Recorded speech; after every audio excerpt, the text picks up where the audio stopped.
Assalamualaikum warahmatullahi wabarakatuh. Om Swastiastu, Namo Buddhaya, Salam Kebajikan, Rahayu, Rahayu, Rahayu. Siang ini saya sedang berada di Jalan Olahraga nomor 40 di Kelurahan Babat, tempat di mana desa ini yang mendapat julukan Kampung Pancasila dan telah mendapatkan riset dari pemerintah karena dilihat dari ketoleransian masyarakat yang ada di desa Babat ini. Dijadikan kampung Pancasila dengan melihat tingkat toleransi agama yang tinggi dengan menegakkan nilai-nilai Pancasila sebagai pedoman rakyat Indonesia dalam berbangsa dan bernegara.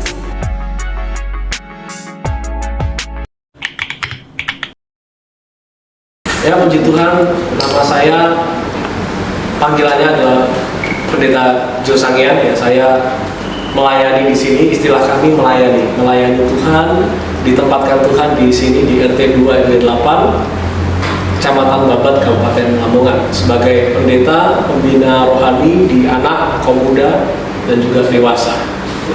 Perkenalkan, nama saya Margarita Iwana Prilia, biasa dipanggil Marta. Sekolah saya di SMA Negeri 1 Babat. Bersama dengan Bapak RT 208. ini, namanya Kurnia. dengan Bapak Kurnia. Kurnia.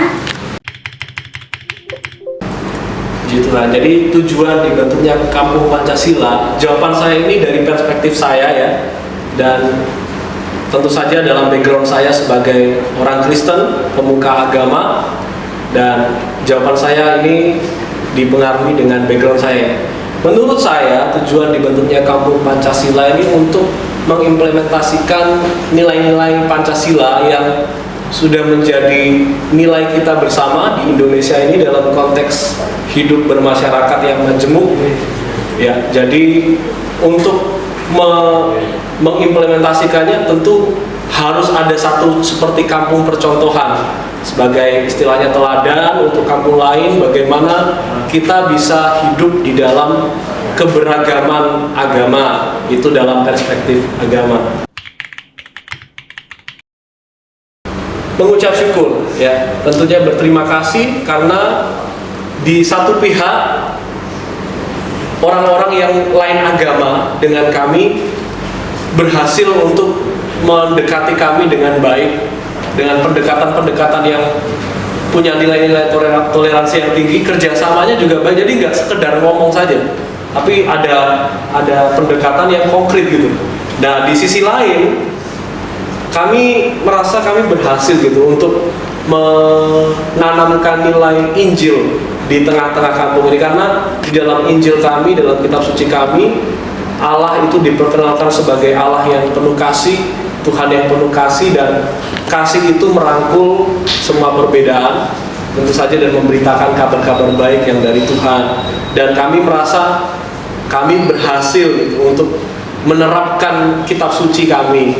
Begitu juga di sisi lain mereka berhasil untuk menerapkan nilai-nilai toleransi dalam Pancasila. Perasaan saya sendiri sangat senang jikalau di daerah sini bisa dijadikan Kampung Pancasila, karena belum tentu dengan masyarakat yang berbeda agama bisa saling menghargai satu sama lain. Tetapi kalau kampung ini bisa dijadikan Kampung Pancasila, berarti umat beragama di sini atau masyarakat di sini bisa saling menghargai, baik dalam perayaan, mungkin hari-hari besar, bisa juga saling mengucapkan satu sama lain. Ya, ada kegiatan sosial yang saya perhatikan ya, tentu saja yang saya perhatikan itu kegiatan sosial seperti kerja bakti. Di sini saya melihat bahwa RT, RW, bahkan kelurahan itu menyediakan tempat buat kami. Jadi kami merasa mereka welcome dengan kami gitu ya. Kemudian membersihkan bagian depan gereja, dan kami pun juga melakukan timbal balik yang sama. Kami memberikan tanda kasih gitu berupa sesuatu, makanan dan lain sebagainya sebagai ucapan syukur karena kami ini diterima dan tidak ada pembedaan. Dan bahkan kemarin waktu kemerdekaan itu biasanya kita ada tasyakuran.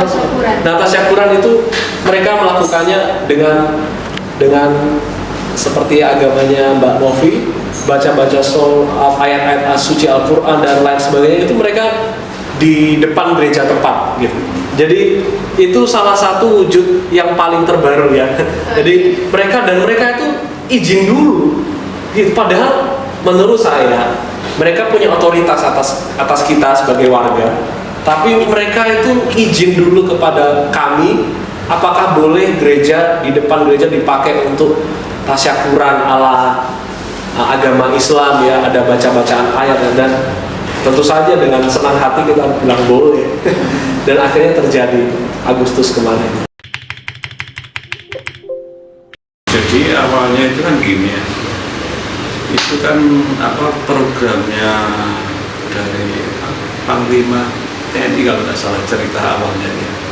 Akhirnya dari Pangdam itu turun ke bawah sampai ya berapa desa atau kelurahan kan banyak ya.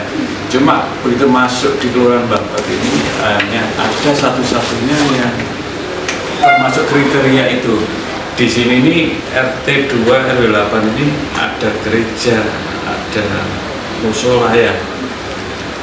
Satu-satunya yang mendukung keberadaan untuk dikatakan itu ya di RT sini, yang lain nggak ada gitu ceritanya begitu.